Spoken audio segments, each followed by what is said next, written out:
आज আমি বানাবো একদম নরম তুলতুলে কেশরি রসমালাই। চলুন বানাই। তুসিস লাইফস্টাইলে আমার প্রিয় দর্শকদের অনেক অনেক স্বাগত।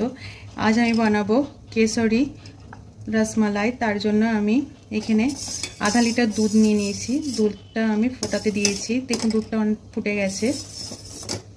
এটা ভালোভাবে নেড়ে চেড়ে একটু ফুটিয়ে নেব।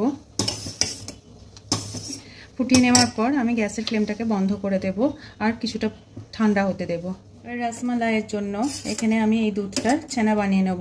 এবার ছানাটা সফট হওয়ার জন্য আমি কিছুটা পরিমাণ ঠান্ডা করে নিয়েছি দুধটা। আর এখানে আমি একটা বাটিতে নিয়ে নিয়েছি 2 চামচের মতো ভিনিগার আর 2 চামচের মতো জল। এবার এই দুধটা একটু ঠান্ডা হয়ে যাওয়ার পর ধীরে ধীরে 1 চামচ করে আমি এই লিকুইডটা ঢালতে থাকবো আর একটু করে নেড়ে দেব। এইভাবে ঢেলে সমস্ত লিকুইডটা ঢালার পর একটু নেড়ে দিয়ে আমি কিছুক্ষণ এই দুধটা কেটে যাওয়ার অপেক্ষা করব। এবার দুধের কালার যখন এরকম ছানাটা কেটে যাওয়ার পর এরকম জলটা হয়ে যাবে, কালার বদলে যাবে, তখন একদম পারফেক্ট ছানা কাটানো হয়ে গেছে জানতে হবে। এবার এই ছানাটাকে আমি একটা সুতির কাপড়ের মধ্যে নিয়ে নেব। ছেঁকে নিলাম।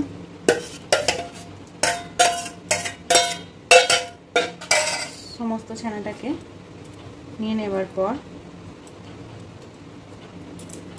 আমি এর থেকে জলটাকে এইভাবে নিগড়ে নেব। দিয়ে জলটাকে একটা পাত্রে নিয়ে নেব। এবার এই ছানাটাকে একটু ফ্রেশ জল দিয়ে আমি ওয়াশ করে নেব যাতে টক ভাবটা চলে যায়।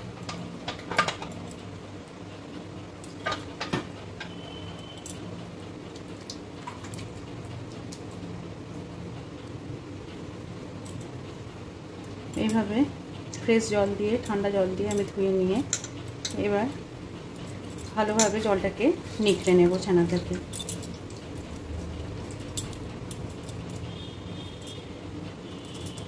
এবার একটা পাত্রে জলটা ঢেলে দিয়ে এই ছানাটাকে কিছুক্ষণের জন্য এইভাবে একটা ডিশকে এর উপর চাপা দিয়ে জাঁক দিয়ে রেখে দেব। কেশর রসমালাইয়ের জন্য গ্রেভি তৈরি করার জন্য এখানে আধা লিটার দুধ আমি আর একটা পাত্রে ফুটিয়ে নিচ্ছি। এইভাবে দুধটা আমার ফুটে গেছে। এবার কিছুটা পরিমাণ দুধ এখানে আমি একটা বাটিতে কেশরের কিছুটা পাপড়ি নিয়ে নিয়েছি। এই গরম দুধটা এর মধ্যে রং আসার জন্য একটু দিয়ে দিলাম আর এটাকে রেখে দিলাম আলাদা জায়গায় যাতে এই দুধটার মধ্যে কেশরের রংটা ভালোভাবে ধরে যায়।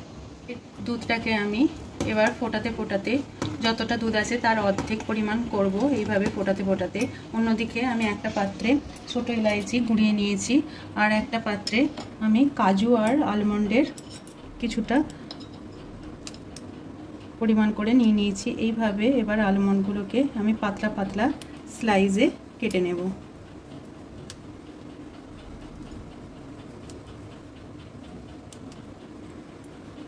কাজুটাও এইভাবে আমি টুকরো টুকরো করে নেব। এইভাবে প্রত্যেকটা কাজু আর আলমন্ডকে আমি কুচিয়ে নেব। দুধটা ফুটতে ফুটতে যখন একটু কমে আসবে সেই সময় আমি এখানে যে আলমন্ড আর কাজু বাদাম কুচিয়ে রেখেছি তার মধ্যে অর্ধেকটা আমি এই সময় দিয়ে দেব আর বাকি অর্ধেকটা একটু ডেকোরেশনের জন্য রেখে দেব।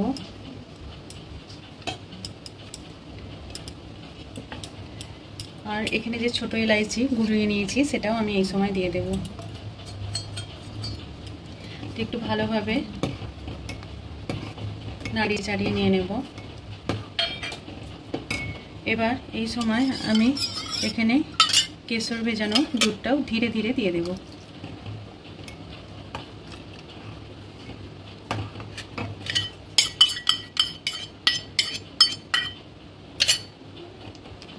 দিয়ে দেওয়ার পর আমি এটাকে একদম স্লো আঁচে ফুটতে রেখে দেব।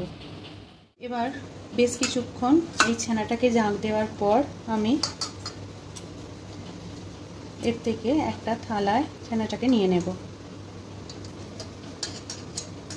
সমস্ত ছানাটাকে ধীরে ধীরে এই পাত্রের মধ্যে নিয়ে নেব। আর এই ছানাটাকে একটা পাত্রে নেওয়ার পর এইভাবে হাতের তালুর সাহায্যে আমি বেশ কিছুক্ষণ ধরে এইরকমভাবে মলে মলে এটাকে একদম মসৃণ ডোয়ে পরিণত করব। 5 মিনিট ধরে এইভাবে আমি একটু ভালোভাবে মলে নেব। অন্যদিকে দুধটা দেখুন অনেকটাই গাঢ় হয়ে গেছে। এই সময় আমি পরিমাণ মতো চিনি দিয়ে দেব।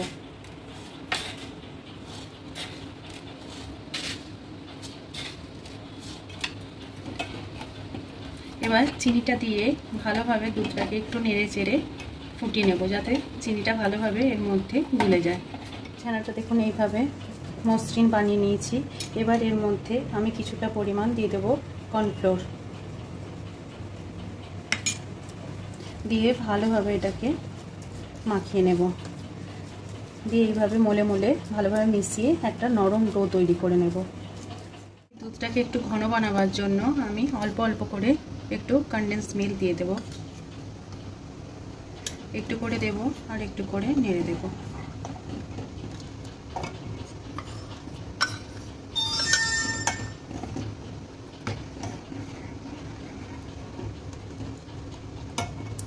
এইভাবে পুরো কনডেন্স মিল্কটা একটু দিয়ে দিলাম। আমি 4 চামচ মতো এখানে কনডেন্স মিল্ক মেশালাম। দিয়ে ভালোভাবে গুলিয়ে নিয়ে আমি এটাকে একটু ফুটিয়ে গ্যাসটাকে বন্ধ করে এটাকে রেখে দেব। রসমালাইটা বানাবার জন্য এখানে একটা পাত্র নিয়ে নিয়েছি। এর মধ্যে আমি 1 বাটির একটু কম চিনি দিয়ে তাতে 4-5 বাটির মতো জল দিয়ে নেব। দিয়ে এই চিনিটাকে একটু মেল্ট হতে দেব। এবার হাতের মধ্যে একটু ঘি মাখিয়ে বলগুলো আমি গড়ে নেব। একটা ছোট্ট পোর্শন নিয়ে এইভাবে একটা ক্র্যাক ফ্রি বল বানিয়ে নেব প্রথমে, দিয়ে হালকা চ্যাপটা করে নেব। এইভাবে প্রত্যেকটা বলকে আমি তৈরি করে নেব। আমার চিনির রসটা ফুটতে লেগেছে, আমি এটাকে হাই ফ্লেমে রেখেছি। আর এখানে আমার রসমালাইগুলো সব বানিয়ে নিয়েছি।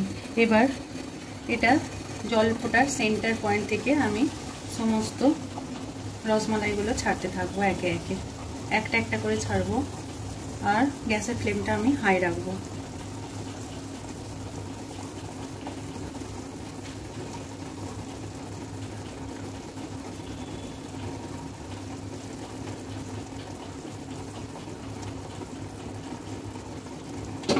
প্রত্যেকটা রসমালাই আমার ছাড়া হয়ে গেছে। এবার আমি এটাকে ঢাকা চাপা দিয়ে 5 থেকে 10 মিনিট মতো সিদ্ধ করে নেব। ঢাকনাটাকে খুলে নেব।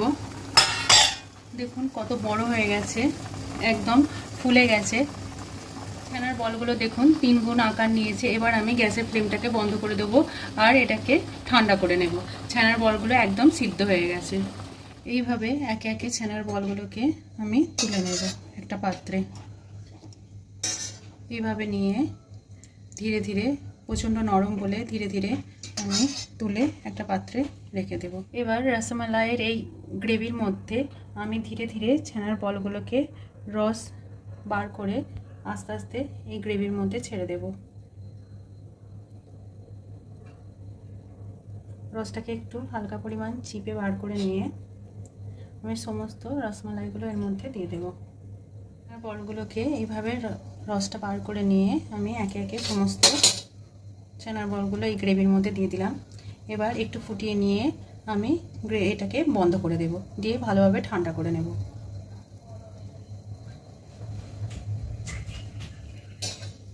হালকা একটু ধীরে ধীরে নেড়ে দেব। কিছুক্ষণ আমি এটাকে ফুটিয়ে নিয়ে আমি এটাকে গ্যাসটাকে বন্ধ করে দেব। এইভাবে ফুটিয়ে নিয়ে আমি গ্যাসটাকে বন্ধ করে দেব। আর উপরে ডেকোরেশনের জন্য আমি ড্রাই ফ্রুট কুচিগুলো উপরে দিয়ে দিলাম। এবার এটাকে পুরোপুরি একদম ঠান্ডা করে নেব। আমার কেশরীর রসমালাই একদম রেডি হয়ে গেছে। এটা আমি ঠান্ডা করে পরিবেশন করব। কিছুক্ষণ ফ্রিজে ঠান্ডা করে নেওয়ার পর কেশরীর রসমালাই আমি একটা প্লেটের মধ্যে তুলে নিচ্ছি। এইভাবে একটা প্লেটের মধ্যে আমি এটাকে তুলে নিলাম।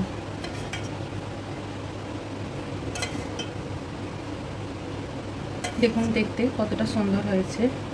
আর ফ্রিজে ঠান্ডা এটাকে পরিবেশন করলে খেতে খুবই সুন্দর হয়।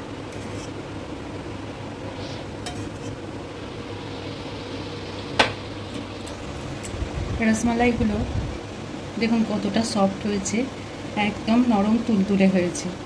দেখুন রসমালাইগুলো একদম নরম তুলতুলে হয়েছে, একদম ইয়াম্মি। এইরকম রেসিপি যদি আপনাদের ভালো লেগে থাকে আমার চ্যানেলটিকে সাবস্ক্রাইব করবেন, আমার ভিডিওগুলো শেয়ার করবেন। ধন্যবাদ।